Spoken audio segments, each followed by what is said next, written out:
오늘은 우리 지난번에 이어서 영적 싸움에서 승리하기라는 제목으로 함께 말씀을 나누도록 하겠습니다. 우리 시작하면서 영상 하나를 좀 보겠습니다.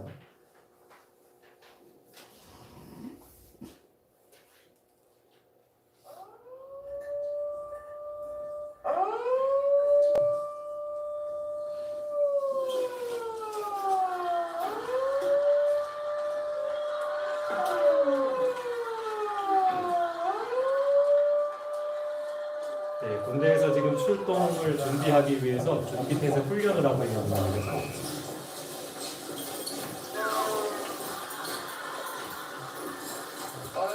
공부가 성공한다.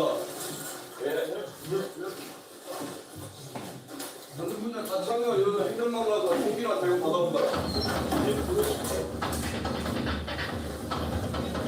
아, 그래. 이 모양이 우리 차량이야.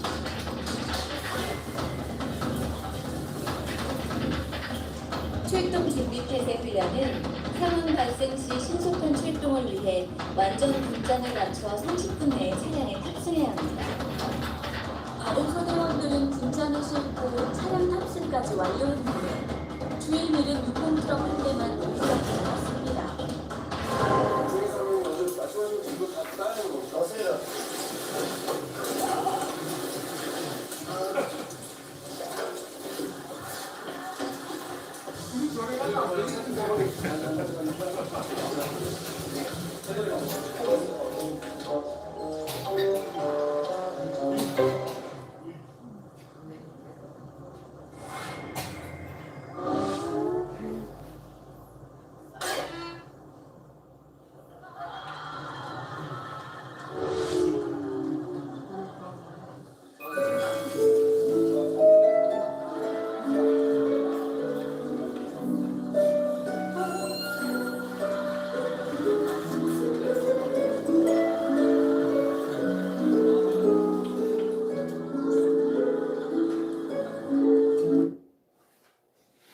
이 프로그램이 이제 연예인들이 이제 군인들 체험했던 예전에 했던 그 예능 프로그램 중에 하나였어요.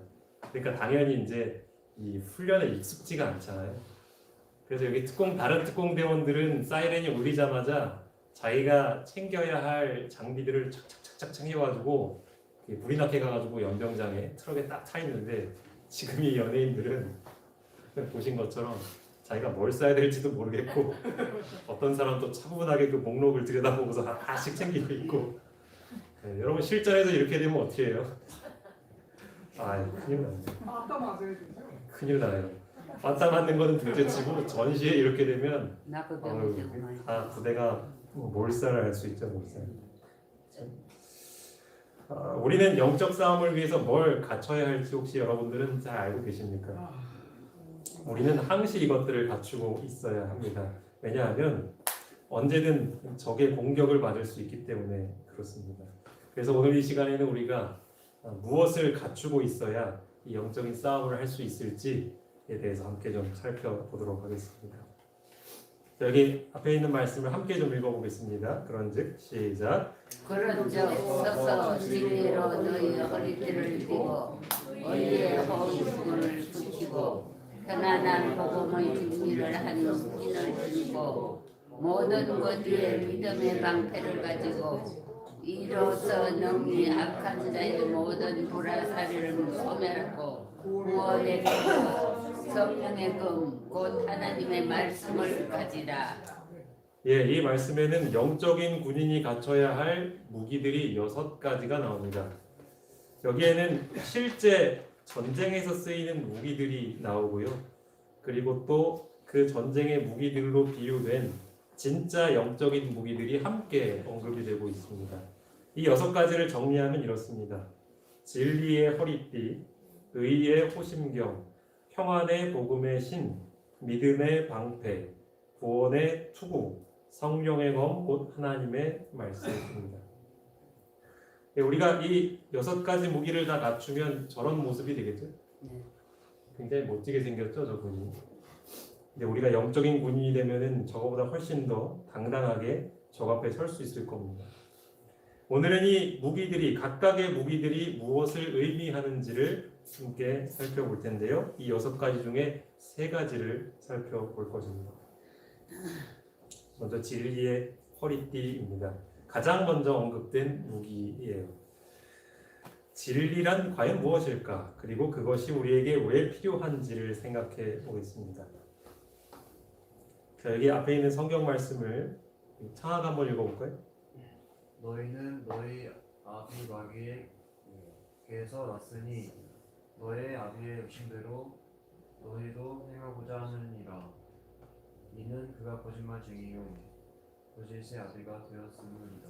예, 지난번 시간에도 말씀을 드렸지만 우리가 싸워야 할 영적인 싸움은 눈에 보이는 거예요? 안 보이는 거예요? 안 보이는 거예요. 안 보이는 싸움입니다. 그리고 이 영적 싸움 터는 어디냐면 우리 각각의 마음입니다. 하나님은 우리의 마음속에 진리를 넣어주고 우리가 그것을 받아들이기를 원하시죠. 반대로 마귀는 우리의 마음속에 거짓을 마치 진리인 것처럼 우리의 생각을 넣어줍니다. 그래서 여기서 말하고 있듯이 마귀를 뭐라고 표현하냐 하면 거짓말쟁이 혹은 거짓의 아비 이렇게 표현을 하고 있죠. 그러니까 관건은 뭐냐 하면 내 마음속에 들어오는 2가지 생각 중에서 어떠한 것을 선택하느냐가 영적 싸움에서 이기느냐 혹은 지느냐를 결정하는 핵심인 것입니다.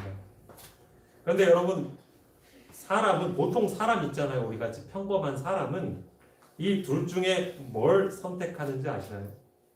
하나님이 넣어주는 생각과 마귀가 넣어주는 생각 둘 중에. 네, 맞습니다. 인간의 본성은요, 마귀의 생각을 선택합니다. 그래서 여기 성경절에 빨간 표시된 부분을 보시면 너희 아비가 누구라고요? 마귀. 그러니까 우리의 마음이 하나님의 은혜로 거듭난 다시 태어난 경험을 하지 않은 사람이면요, 100이면 거의 100이면 100. 다 어느 편을 선택하냐 하면 사단이 던져주는 거짓 것에 반응을 합니다. 그게 옳다고 생각을 하고 선택을 해요. 그러니까 아버지의 욕심대로 너희도 행한다 라는 말이 다 그 뜻인 것이죠. 그렇기 때문에 우리는 평소에 뭐가 진짜고 뭐가 가짜인지를 분별하기 위해서 진짜가 무엇인지를 알기 위해 힘써야 하는 것입니다. 앞에 있는 성경 말씀을 함께 읽어보겠습니다. 진리의 말씀 시작. 진리의 말씀이 내 입에서 조금 더 떠나지 말게 하소서. 내가 주의 기회를 바랐나이다. 네, 여기 나와 있는 이 진리, 즉 하나님께서 우리 마음속에 넣어주시는 생각은 결국 하나님의 말씀입니다. 그러므로 우리가 하나님의 말씀인 성경을 가까이 하는 것은 이 영적인 전투를 하기 위한 첫 단추인 것이죠. 만약 우리가 성경 말씀에 진리에 익숙해진다면 우리 마음속에 들어오는 여러 가지 생각들 중에서 뭐가 진짜이고 뭐가 가짜인지를 분별하기가 쉬울 것입니다. 그렇다면 생각해 보시죠. 진리에 익숙해진다는 것은 어떤 상태를 말하는 걸까요? 진리에 익숙해진다는 것. 이 사진에 나와 있는 사람처럼 사람들 앞에 나서서 성경을 유창하게 가르칠 수 있는 상태를 가리키는 걸까요? 물론 이것도 그 단계에 포함이 되긴 하지만 여기에서 그치는 것은 부족합니다. 과연 진리에 익숙해진다는 건 어떤 상태일까? 자, 여러분, 이 사진이 뭐처럼 보이시나요? 네, 우린 저거를 자판기라고 그러죠. 자동 판매기입니다. 우리가 저 자판기에 돈을 넣고, 요즘은 카드를 찍는 것도 있더라고요. 어쨌든 돈을 넣고 내가 원하는 음료수의 버튼을 누르면 뭐가 나오죠? 음료수가 덜커덩하고 나옵니다. 그렇죠? 돈을 넣고 버튼을 누르면 음료수가 나옵니다. 내 마음속에 진리를 넣으면, 내 마음속에 하나님의 생각이 들어오면 뭐가 밖으로 나오냐 하면 하나님 닮은 행동이 나옵니다. 이해가 되시죠? 이 성경 말씀을 예나가 한번 읽어볼까요? 진리를 말하는 자는 의를 나타내어도 거짓 증인은 속이는 말을 하느니라. 네, 고맙습니다. 자, 진리를 말하는 자는 뭘 나타낸다고요? 의를 나타낸다. 의라는 건 하나님의 성품을 말하는 거예요. 사랑하시고 인내하시고 자비하시고. 그럼 거짓을 말하는 사람은 어떤 말을 한대요? 속이는 말을 한대요. 그러니까 이건 뭐냐면 그 사람이 어떠한 생각을 받아들이냐에 따라서 어떤 행동을 할지가 결정이 된다는 거예요. 그렇죠? 진리를 받아들이면 하나님 닮은 행동이 나와요. 근데 사단이 주는 거짓을 받아들이면 그거에 합당한 행동이 또 나오는 거예요. 그리고 그 행동이 계속해서 지속이 되면 그것은 그 사람의 성품이 되는 것입니다. 그러니까 내가 진리에 익숙해진다는 것은 무엇이냐? 성경을 많이 읽고 설교를 많이 들어서 내 머릿속에 지식이 가득 찬 상태를 말하는 게 아니고요. 거기서 한 걸음 더 나아가서 그것이 내 생각이 되고 내 가치관이 되고 내 행동이 되고 더 나아가 내 성품이 될 때 그게 바로 진리에 익숙하다라고 하는 것입니다. 자, 여기 있는 말씀을 함께 좀 읽어보시겠습니다. 우리가 시작. 우리가 그 명령하신 대로 이 모든 명령을 우리 하나님 앞에 삼가 지키면 그것이 우리의 의로움이라 할지니라. 네, 여기 보니까요. 하나님께서 우리에게 명령하신 것을 삼가 지키면 그것이 무엇이 된다고 하지요? 우리의 의로움이. 예, 우리의 의로움이 된다고 해요. 그러니까 아까 설명했던 그대로 말씀에 나오고 있죠. 우리가 하나님의 말 생각을 받아들여요. 아, 이것이 진리구나. 내가 이것을 따라야겠네. 라고 선택을 합니다. 그러면 행동으로 옮기게 되죠. 그리고 그 행동이 지속이 되면 그것이 나의 성품이 되는 거예요. 하나님의 성품이 내 성품이 되는 거예요. 이 과정이 지속적으로 이루어질 때 이게 바로 진리에 익숙해진 상태가 되는 것입니다. 그러면 우리가 뭘 착용하는 것이냐면 마치 호심경을 오른쪽 사진에 있는 것처럼 우리의 상체를 보호하는 호심경을 입고 전투에 참여하는 군인처럼 내 가슴의 부위를 하나님의 성품이 보호해 준다라는 것입니다. 더 이상 마귀가 넣어주는 거짓 생각들에 속지 않게 된다라는 것이죠. 이게 바로 진리의 허리띠와 의의 호심경 사이의 관계인 것입니다. 자, 우리 앞에 있는 성경 말씀을 선민이가 한번 읽어볼까요? 우리는 낮에 속하였으니 정신을 차리고 믿음과 사랑의 호심경을 붙이고 구원의 소망을 품고 있으니. 네, 아까 호심경을 부르기를 의의 호심경이다 그렇게 표현했는데 여기는 보니까 조금 다른 말로 표현을 합니다. 사랑의 호심경 이렇게 표현을 해요. 그러니까 바꿔 말하면 의가 뭐냐? 사랑이다. 하나님 성품을 한마디로 뭐라 해요? 사랑. 사랑이다. 근데 이 사랑은 누구를 사랑하는 거예요? 우리를 사랑. 네, 내가 내 자신을 사랑하는 게 아니고 그거는 그냥 우리 태어나자마자 누구나 다 할 수 있는 거예요. 날 사랑하는 거. 그거를 한마디로 이기심이라고 하잖아요. 그죠? 근데 그게 아니고 하나님을 사랑하고 나보다 다른 사람을 사랑하는 마음 그것을 갖게 된다는 것이죠. 그것을 우리는 이타적이다 그렇게 표현을 합니다. 그런데 저 사랑의 호심경 앞에 한 단어가 더 붙어 있어요. 그게 뭐죠? 네, 믿음입니다. 믿음. 그러니까 우리가 이 사랑이라는 성품을 가지기 위해서는 내 힘으로 된다 안 된다? 안 된다는 거예요. 그래서 필요한 게 바로 믿음인 거예요. 저 믿음은 누구를 믿는 걸까요? 하나님. 네, 예수님을 믿는 거죠. 만약 내 힘으로 할 수 있다면, 내 힘으로 누군가를 용서할 수 있다면, 내 힘으로 왼수를 보복하지 않을 수 있다면, 우린 예수님 믿을 필요가 없어요. 없어요. 내가 하나님을 선택을 하려고 하면은요, 그걸 아주 강력한 힘으로 방해하는 존재가 있다고요. 그게 누굴까요? 사단. 네, 사단이요. 마귀. 그렇기 때문에 우리가 하나님의 생각을 선택한다는 건 그렇게 단순한 문제가 아니에요. 왜냐하면 그것을 선택하려고 할 때 그것을 아주 강력한 힘으로 방해하고 붙잡는 존재가 있기 때문에 그런 거예요. 그러니까 우리는 그 힘을 거슬러 올라가서 하나님의 편을 선택해야 되는 거예요. 그러면 힘이 많이 필요할까요? 예, 사단이 주는 생각들을 계속해서 거절할 수 있는 힘이 필요한 거예요. 근데 그 힘이 누구에게 있어요? 하나님. 예, 다른 데는 없어요. 예수님만이 그 힘을 줄 수 있다는 거죠. 그래서 우리는 보이지 않는 손으로 우리 아래쪽에 있는 그림처럼 저 여인이 자신의 병을 고치기 위해서 예수님의 옷자락이라도 붙잡아야겠다 하고 쫓아가는 그 손길로 우리는 예수님을 붙잡고 예수님, 제가 주님의 편을 선택할 수 있도록 힘을 주십시오 하고 믿음의 손을 내밀어야 하는 것입니다. 여러분 이거 해보셨나요? 쥐불놀이?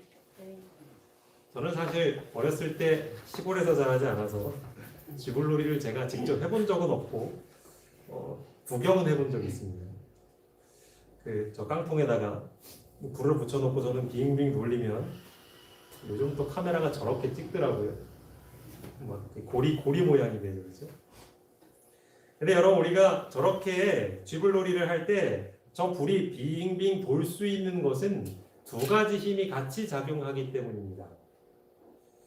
그 중에 하나가 뭐냐 하면 멀리 떨어져 나가려는 힘이 있고 그리고 멀리 떨어져 나가지 못하게 잡아당기는 반대편으로 잡아당기는 힘이 있어요. 이 두 가지 힘이 있는데 그것을 과학에서는 뭐라 하냐 하면 멀리 나가려고 하는 힘을 원심력이라고 부르고요. 그리고 그렇지 못하게 잡아당기는 힘은 구심력이라고 부릅니다.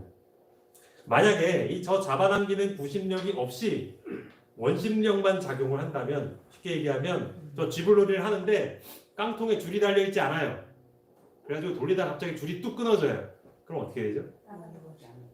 산불 나겠죠? 소방차 출동해야겠죠, 그렇죠? 끈이 끊어져 버리면 큰일이 나는 거예요. 자, 구심력이 사라져 버리면 다 밖으로 날아가 버리는 것이죠. 영상을 하나 좀 보실까요? 그럼 커다란 알갱이를 가진 캔디와 커피콩이 회전판 위에서 어떤 운동을 하는지 직접 볼까요? 원심력은 어떤 힘이 실제하는 것이 아니라 관성에 의해 나타나는 하나의 개념인데요. 이렇게 회전판이 돌면 알갱이들이 접시 밖으로 튀어나가죠.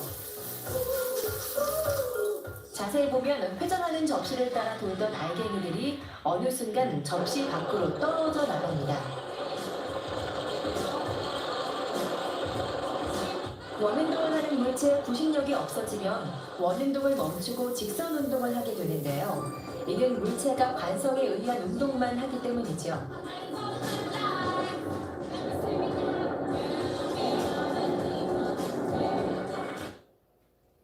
예, 안으로 잡아당기는 힘이 없으니까 저 콩들이 어떻게 돼요? 네, 밖으로 다 나가 떨어지네요, 그렇죠? 우리가 예수님을 붙잡는 믿음이 없으면 우리도 다 어떻게 돼요? 저렇게 나가 떨어지는 거죠. 우리는 결코 의를 이룰 수가 없는 거죠.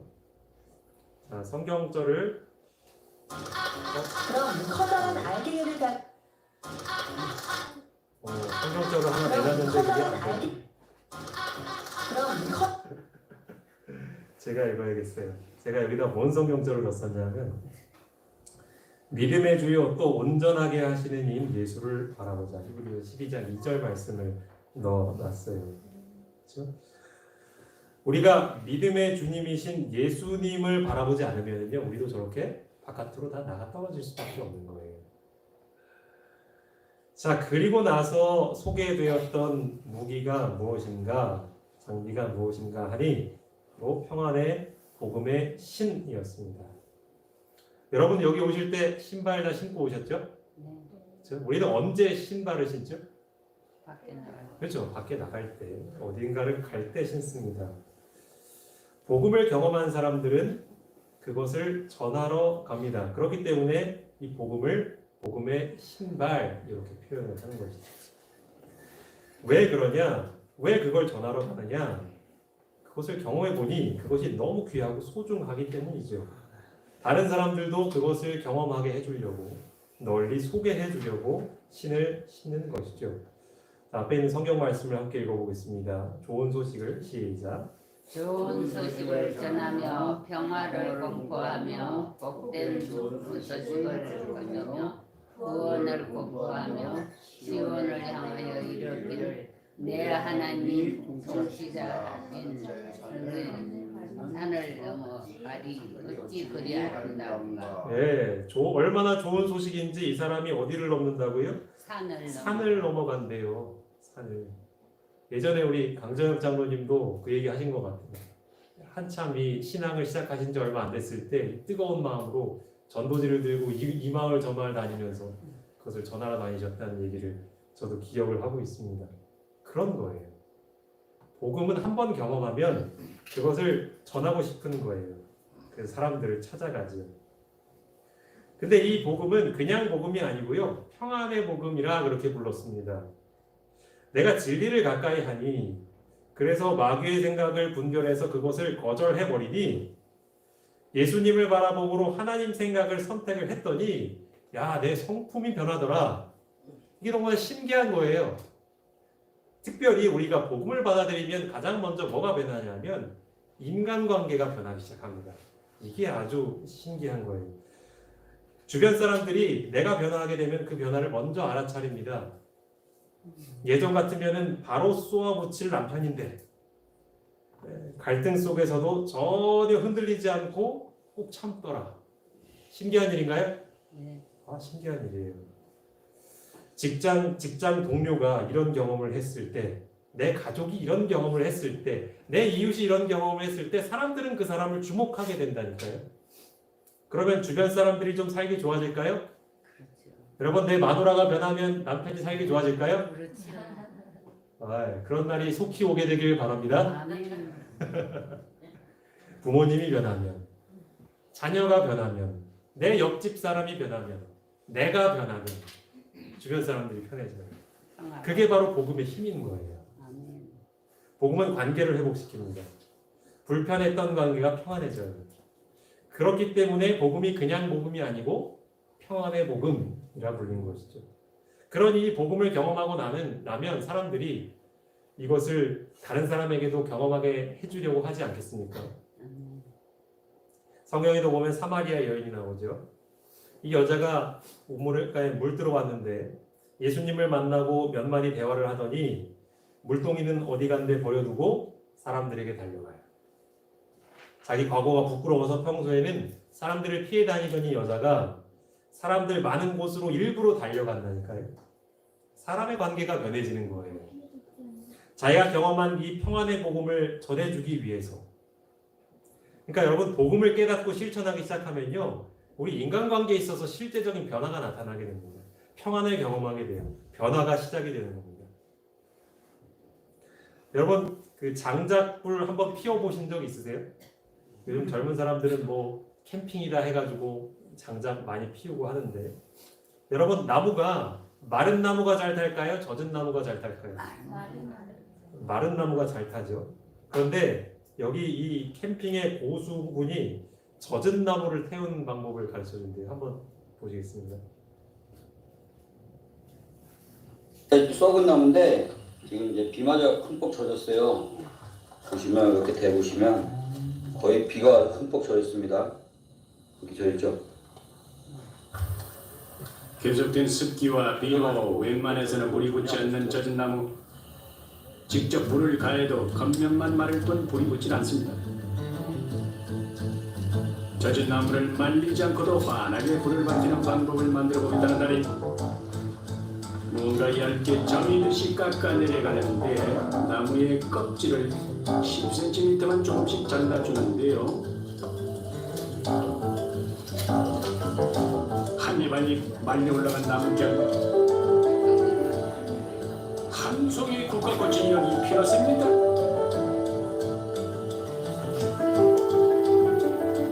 나무결에 불을 살짝만 갖다 대면 신문지에 불 붙듯 바로 타오르기 시작합니다. 그냥 있네요. 언제 젖은 나무였냐 싶게 바로 타오르는 나무.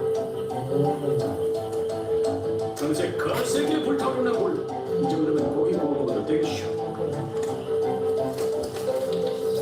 주변을 밝힐 만큼 센 불에 오래가기까지. 화로불도 사용할 수 있지만 이렇게 비상시에 뭐 신호를 보낸다든가 불을 피울 수 있는 아주 훌륭한 재료가 되죠. 어두운 밤 첩첩산 중에서 구조 신호로도 활용이 가능한 달인만의 강력한 비법입니다. 아, 신기하죠? 아, 썩어버린, 젖어버린 나무. 그래서 별 쓸모도 없어 보이는 이 나무가 달인의 손에 들어가니까 저렇게 유용하게 쓰이네요, 그죠? 예. 타지 않을 것 같은 나무가 타요. 겉껍질을 벗겨내고 불을 냈더니 변하지 않을 것 같은 내가 변해요. 예수님을 만나고 복음을 경험하면 가능한 거죠. 그렇죠? 여러분, 저 나무가 불이 붙으면 옆에 있는 나무들은 어떻게 될까요? 같이 활활 타버리죠. 그렇죠? 복음도 저렇게 같이 타게 전파력이 강합니다. 그러니까 중요한 건 뭐냐면요. 내가 그 복음을 경험하고 있으면 내 옆 사람이 그거를 안 느낄래 안 느낄 수가 없는 거예요. 사람들은 내가 불타고 있는지 아닌지 대번에 알아보는 거예요. 내 성품이 변했는지 안 변했는지, 저 사람이 인내하게 됐는지 안 됐는지, 저 사람이 중독을 끊게 됐는지 안 됐는지 그걸 옆에서 보는 거죠. 그리고 사람들이 그게 궁금해서 하도 신기해서 야, 저 사람 어떻게 저렇게 변했지 하고 다가오면 대번에 불이 붙는 거죠. 구원을 경험하는 거예요. 이게 바로 무엇인가? 복음의 신발인 것입니다. 자, 우리 앞에 있는 말씀을 한번 좀 읽어보겠습니다. 그분은 세상의 기만적 향락에 동참하고 그 풍속에 좌우되고 그 행습들을 따르려고 오신 것이 아니라 당신의 아버지의 뜻을 행하고 잃어버린 자를 찾아 구원하시려고 오셨다. 이러한 목적을 항상 염두에 두면 그리스도인은 어떠한 환경 가운데서도 물들지 않고 설 수 있다. 그러니까 여러분 중요한 건 뭐냐 하면 내가 어떤 길을 가느냐, 세상 사람들이 사는 것처럼 사느냐, 아니면 아버지 하나님의 뜻을 믿음으로 순종해 가느냐, 그 둘 중에 선택을 해야 하는 거예요. 어떤 길을 가느냐에 따라서 내가 세상에 영향을 받으며 살 수도 있고요, 내가 사람들에게 오히려 영향을 미치면서 살 수도 있는 거예요. 여러분 둘 중에 어디를 선택해야 될까요? 아버지 하나님을 따라서 가는 거. 그렇죠. 예수님이 그 길을 가시는 거예요. 십자가의 길이 그것인 거죠.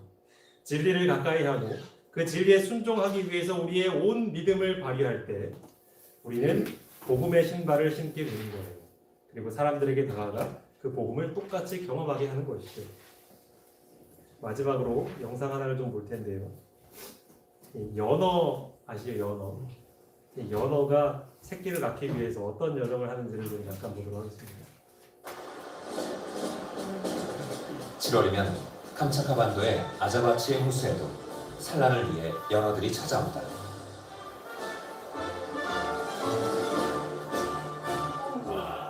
홍연어들로 붉게 물든 강물. 태평양에 서식하는 연어의 약 20%가 캄차카 반도에서 알을 낳는다. 원래 은색이던 연어들은 짝짓기 시기가 되면 이렇게 붉은 혼인색을 띈다. 고향의 산란 장소로 가기 위해 연어들은 거센 물살을 거슬러 올라야 한다.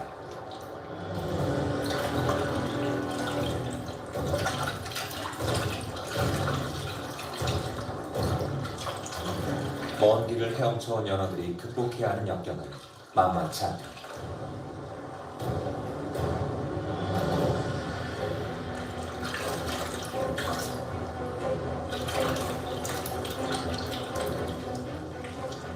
한여름이지만 얼음이 녹아내려 차디찬 강물, 고통스러운 대장정이다.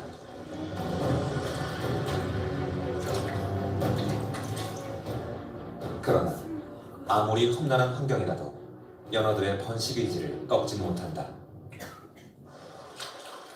자연과의 싸움에서 다음 기회는 없다. 성공이냐 실패냐만이 존재할 뿐이다.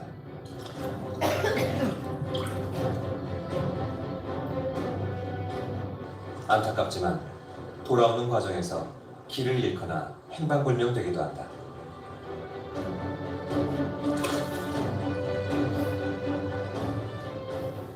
목숨을 걸고 돌아온 연어들의 최종 목적지는 얼음 계곡 위쪽. 특히 목적지가 가까워질수록 수심이 얕아져 헤엄치는 것이 더 힘들어진다.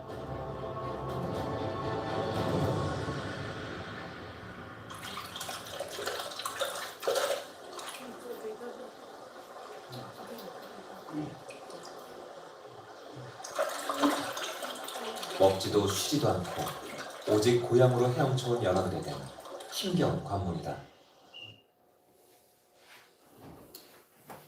아, 연어와 가는 길이 참 쉽죠? 어려워요. 그냥 물에 몸을 맡기면 아래로 흘러갈 텐데 굳이 그걸 또 반대로 올라가요, 그렇죠? 그리고 거의 상류쯤 올라오면은 자기 몸뚱이보다도 더 얕은 물가를 헤치고 올라가려고 저렇게 발이 없으니까 발버둥이라고 하면 안 되겠네. 하여간 그렇습니다. 여러분, 저것이 예수님이 가신 길이에요. 그러니까 세상 사람들이 가는 대로 똑같이 살면 힘들 게 없어요. 하지만 그렇게 되면 또 뭐도 없냐면 구원도 없는 거예요. 내 성품이 변화될 일도 없고 하늘나라에 갈 수 있는 일도 없는 거예요. 여러분, 힘들다고 포기하지 마시고 끝까지 거슬러서 올라가시기 바랍니다. 진리에 순종하셨던 그 예수님의 길을 우리도 따라가면 비록 당장은 좀 힘들지만 반드시 나와 내 주변 사람들에게 평안이 찾아오게 될 것입니다. 우리 이 자리에 있는 여러분 모두와 제가 이 싸움의 길을 끝까지 함께 가시게 되길 바라며 말씀을 마치겠습니다. 같이 한번 기도하겠습니다. 아버지 하나님, 저에게는 아무런 힘이 없습니다. 아무런 방법도 없습니다. 하지만 예수님께서 저희를 불쌍히 여기셔서 주님의 생명을 버리셨고 그래서 길이 생겼습니다. 방법이 생겼습니다. 도저히 변할 수 없는 우리가 변할 길이 생겼습니다. 그 일을 위하여 우리의 온 마음과 목숨과 힘을 다하기를 원합니다. 이 자리에 있는 우리 모두가 그 길을 끝까지 선택하기를 원합니다. 부디 주님의 생각을 선택하는 일에 있어서 어느 누구도 실패하지 않고 승리함으로 돌아오는 안식일에 올 때에는 그 놀라운 경험들을 함께 나눌 수 있는 귀한 시간이 될 수 있도록 축복하여 주시옵소서. 예수님의 이름으로 기도합니다.